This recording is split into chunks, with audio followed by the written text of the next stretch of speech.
بسم اللہ الرحمن الرحیم۔ ناظرین السلام علیکم، ہم آپ کا میزبان صابر شاکر وفاقی دارالحکومت اسلام آباد سے۔ لیکن سب سے بڑا مارکا اس وقت چل رہا ہے لاہور میں، اور لاہور اس وقت بنا ہوا ہے سیاسی طاقت کا، قوت کا محو مرکز، اور زمان پارک اور اس کے بعد مینار پاکستان لاہور۔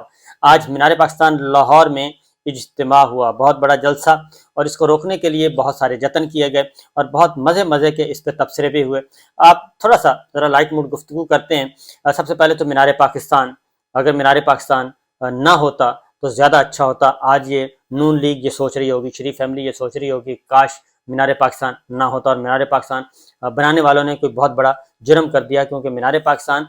چھیڑ بن چکا ہے نون لیگ اور شریف فیملی کی پالیٹکس کے لیے۔ اس کی وجہ یہ ہے کہ مینار پاکستان پہ آج تک کسی نے بھی کسی کو چیلنج نہیں کیا تھا۔ یہ عمران خان صاحب ہیں، پہلے سیاستدان ہیں، اور پاکستان تحریک انصاف پہلی سیاسی جماعت ہے جو موچی دروازہ نہیں جاتی، جو تنگ جگہ پہ راستہ نہیں کرتی، اقبال پارک نہیں جاتی، چھوٹے گراؤنڈ کا انتخاب نہیں کرتی، بلکہ مینار پاکستان کا انتخاب کرتی ہے۔ اور مینار پاکستان آپ کو معلوم ہے ایک تاریخی یادگار ہے۔ یہاں پہ قرارداد پاکستان جو ہے وہ 1940 میں پیش کی گئی تھی۔ قرارداد پاکستان، علیحدہ وطن کا تصور فرسٹ ٹائم پیش کیا گیا تھا۔ تو اس لیے یہ سارے کے سارے معاملات جو ہیں وہ اس سے جڑے ہوئے ہیں، اور مینار پاکستان قیام پاکستان کے بعد یہ بنایا گیا تھا، اور باقاعدہ طور پہ سوچ سمجھ کے یہ مینار پاکستان جس وقت آپ دیکھ رہے ہیں یہ اس وقت بنایا گیا تھا پاکستان کے قیام کے بعد، اور اس کو پھر یادگار کا نام دیا گیا تھا۔ تو یہ جو یادگار ہے یہ آج اس وقت کی صورتحال کیا ہے؟ اس وقت کی صورتحال یہ ہے کہ رانا ثناء اللہ وفاقی وزیر داخلہ وہ کہہ رہے ہیں کہ غدار وطن یہاں پہ آ رہا ہے، اور غدار وطن جو ہے وہ یہ آج ایک شرپسندی پھیلائے گا۔ تو میرا کہنا یہ ہے کہ دیکھتے ہیں کہ آج مینار پاکستان پہ کتنے لوگ اپنے آپ کو غدار ظاہر کرتے ہیں، کیونکہ جو بھی آئے گا وزیر داخلہ کے بقول وہ غدار ہوگا۔ تو دیکھتے ہیں آج کتنے غدار اپنے آپ کو، اپنے پاکستانی اپنے آپ کو ظاہر کرتے ہیں۔ بالکل یہ غدار تو ہیں، یہ غدار ہیں سسٹم کے، یہ غدار ہیں جمہوریت دشمنوں کے، یہ غدار ہیں آئین دشمنوں کے، اور یہ پاکستان کے عوام ہیں۔ یہ مطالبہ کر رہے ہیں، کیا مطالبہ کر رہے ہیں؟ وہ کہہ رہے ہیں کہ ہمیں آئین پاکستان مکمل حالت میں بحال چاہیے، اور آئین پاکستان کے مطابق امور مملکت چلانے چاہیے، عدلیہ کو آزاد ہونا چاہیے، عدالتی فیصلوں کا احترام ہونا چاہیے، اور جمہوریت کا جو تقاضا ہے الیکشن کا مطالبہ کر رہے ہیں۔ اور اسی مطالبے کو دبانے کے لیے اس وقت صورتحال یہ ہے، پچھلے 72 گھنٹوں کی صورتحال میں آپ کو بتاؤں تو رمضان المبارک ہو چکا ہے، اور رمضان المبارک یعنی کہ چاند رات، جو رمضان المبارک کی چاند رات اور تراویح رات تھی، پہلی تراویح رات، اس وقت سے کریک ڈاؤن شروع ہوا ہے۔ خیبر پختونخوا میں بھی، پنجاب میں بھی، خاص طور پہ پنجاب تو ایکسٹریم پہ گیا ہوا ہے، اسلام آباد، راولپنڈی، پورے پنجاب میں ایک چل رہا ہے کریک ڈاؤن۔ اور نہ ہی تراویحوں کے اوقات کا احترام، نہ سحری کے اوقات کا احترام، نہ افطاری کے اوقات کا احترام، اور لوگوں کو روزہ افطار کرتے وقت اٹھا لیا گیا، لوگوں کو سحری کے وقت اٹھا لیا گیا، تراویحوں پہ جاتے ہوئے اٹھا لیا گیا، تراویحوں پہ واپس آتے ہوئے اٹھا لیا گیا۔ یہ ایک لسٹ بنائی گئی تھی، اور اس میں متحرک کارکنوں کو گرفتار کرنے کی، اور پھر اسی طریقے سے سیاسی لیڈروں جو پاکستان تحریک انصاف کے سیاسی لیڈر ہیں، سابق ایم این اے ہیں، منسٹرز ہیں، ان کے خلاف کریک ڈاؤن۔ تو یہ سلسلہ چل رہا ہے 72 گھنٹوں سے، اور جلسے کے انعقاد تک یہ سلسلہ جاری رہا۔ بلکہ مینار پاکستان کو پہلے تو لاہور کو سیل کیا گیا، اس کے بعد پھر مینار پاکستان کو سیل کر دیا گیا، مینار پاکستان کے ارد گرد کے تمام راستے کنٹینرز لگا کے بند کر دیے گئے، تاکہ دوسرے شہروں سے بھی کو ریلی نہ آ سکے، اور اندرون شہر سے بھی لوگ بآسانی نہ جا سکیں، اتنی زیادہ رکاوٹیں کھڑی کر دی گئی تھیں۔ لیکن اس کے باوجود، کیونکہ اس پہ پھر تبصرے بھی ہو رہے ہیں، مزید تبصرے کہ یہ غداری کا مقدمہ تو اصل میں، کیونکہ جو بھی آتا ہے اس وقت آئین پاکستان کا جو مطالبہ کرتا ہے وہ غدار اور دہشت گرد کہلاتا ہے، جو جمہوریت کا مطالبہ کرتا ہے وہ غدار اور دہشت گرد کہلاتا ہے، اور جو اپنے شہری حقوق مانگتا ہے، آزادی مانگتا ہے، الیکشن کا مطالبہ کرتا ہے، وہ غدار اور دہشت گرد کہلاتا ہے۔ اور اس کے خلاف جو مقدمات درج ہو رہے ہیں وہ 780 انسداد دہشت گردی ایکٹ کے تحت مقدمات درج ہو رہے ہیں، ان پہ بغاوت کے مقدمات درج ہو رہے ہیں، ان پہ غداری کے مقدمات درج ہو رہے ہیں، اور ان کو اٹھا کے ایک مہینے کے لیے نظر بند کیا جا رہا ہے۔ یہ ایسے لگ رہا ہے کہ یہ کوئی مقبوضہ وادی ہے۔ وہ رپورٹنگ جو ہم مقبوضہ کشمیر کے بارے میں، مقبوضہ فلسطین کے بارے میں کرتے تھے، وہی رپورٹنگ بدقسمتی سے ہمیں اپنے وطن کے لیے، اپنے علاقے کے لیے، اپنے ملک کے لیے کرنی پڑ رہی ہے، کہ اس وقت ہمارے ملک میں یہ حال ہے، اور یہ صورتحال صرف پنجاب اور خیبر پختونخوا میں ہے، کیونکہ یہاں پہ الیکشن اعلان ہو چکا ہے۔ لیکن اس کے باوجود جو اس وقت کی سچویشن، گراؤنڈ ریئلٹی، جو زمینی حقائق ہیں، اس میں پاکستان تحریک انصاف نے میدان مار لیا ہے، اور پاکستان کے عوام، غیور عوام جو ہیں وہ لاہور کے شہری کافی ہیں، کیونکہ جب زمان پارک پہ جب